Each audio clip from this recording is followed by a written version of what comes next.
प्रधानमंत्री नरेंद्र मोदी ने आज आयुष्मान भारत डिजिटल मिशन का शुभारंभ करते हुए कहा कि अब पूरे देश के अस्पतालों के डिजिटल हेल्थ सॉल्यूशंस को एक दूसरे से कनेक्ट करेगा।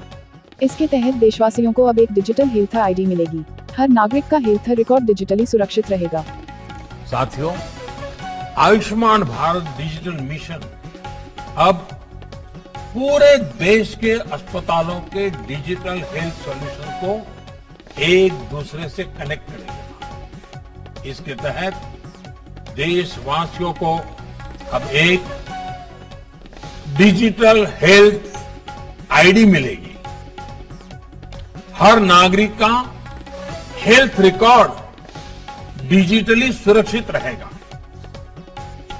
डिजिटल हेल्थ आईडी के माध्यम से मरीज खुद भी और डॉक्टर भी पुराने रिकॉर्ड को जरूरत पड़ने पर चेक कर सकता है।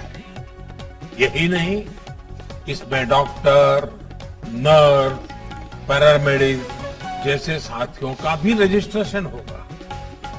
देश के जो अस्पताल है, क्लिनिक है, लैब्स हैं, दवा की दुकानें हैं, ये सभी भी रजिस्टर होंगी। यानी ये डिजिटल मिशन हेल्थ से जुड़े हर स्टेक होल्डर को एक साथ एक ही प्लेटफॉर्म पर लाएगा।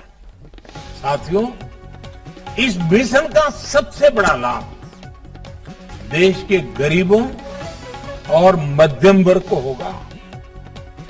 एक सुविधा तो यह होगी कि मरीज को देश में कहीं पर भी ऐसा डॉक्टर ढूंढने में आसानी होगी जो उसकी भाषा भी जानता है, समझता है और उसकी बीमारी के उत्तम से उत्तम उपचार का वो अनुभवी है।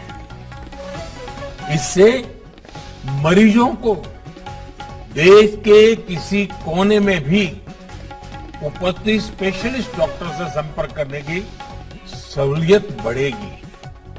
सिर्फ डॉक्टर ही नहीं, बल्कि बेहतर टेस्ट के लिए लैब्स और दवा दुकानों की भी पहचान आसानी से संभव हो पाएगी। पाकिस्तान के अशांत बलूचिस्तान प्रांत में आतंकियों ने पाकिस्तान के संस्थापक मोहम्मद अली जिन्ना की प्रतिमा को बम से उड़ाकर पूरी तरह से नष्ट कर दिया और प्रतिबंधित आतंकवादी संगठन बलोच रिपब्लिकन आर्मी ने इसकी जिम्मेदारी लिया है।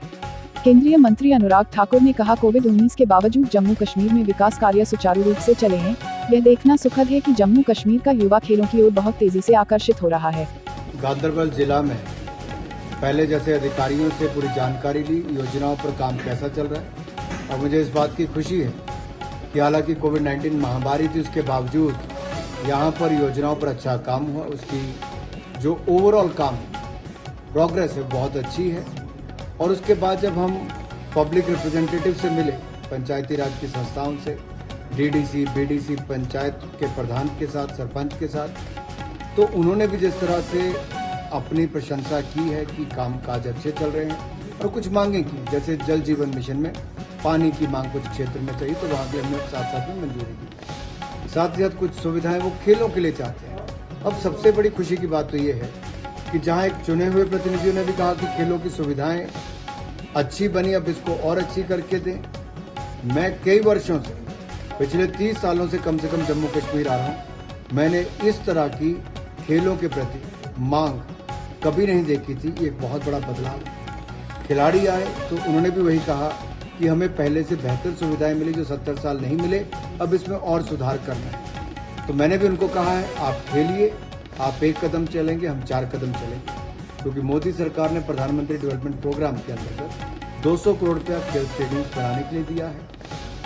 स्पोर्ट्स मंत्रालय की ओर से 34 करोड़ रुपया हमने अलग से दिया है और आगे भी खेलो इंडिया सेंटर 40 के लगभग हमने मंजूर किया और जरूरत पड़ेगी तो जम्मू कश्मीर के लिए हम और भी करके देंगे, क्योंकि यहाँ के युवा खिलाड़ियों को न केवल जम्मू कश्मीर के लिए मेडल जीतना बल्कि देश के लिए मेडल जीतने के लिए भी। दिनांक 2 अक्टूबर दिन शनिवार को सुबह 10 बजे से शाम 5 बजे तक गुरुद्वारा संगत श्री गुरु ग्रंथ साहब अलीगंज लखनऊ में कोविड वैक्सीनेशन कैंप का बृहद स्तर पर आयोजन किया गया है, जिसमें दोनों डोज का प्रबंध है। भारतीय जनता पार्टी की वरिष्ठ विधायक नीमाबेन आचार्य आज गुजरात विधानसभा की पहली महिला अध्यक्ष बनी। विपक्षी कांग्रेस ने भी इस पद के लिए आचार्य के नामांकन को समर्थन दिया।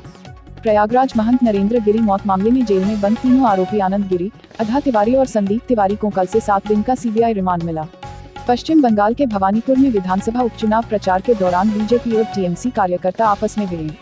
वाराणसी में विश्व पर्यटन दिवस पर काशी को सौगात, यूपी सरकार की पहली क्रूज सेवा हुई प्रारंभ। मंत्री नीलकंठ तिवारी ने झंडी दिखाकर किया रवाना। पर्यटन दिवस पर छात्राओं को करवाया मुफ्त सैर। रविदास घाट से राजघाट तक पर्यटक उठाएंगे लुत्फ। प्राइवेट क्रूज से सस्ता होगा सरकारी क्रूज का टिकट। अलीगढ़ के मदरसे में बच्चों को तालिबानी सजा, बच्चों को जंजीरों में जकड़ने का वीडियो वायरल। तालीम के नाम पर बच्चों को जंजीरों में बांधा। सासनी गेट के लड़िया का बताया गया वीडियो। मौलाना फहीमुद्दीन पर बच्चों को बांधने का आरोप।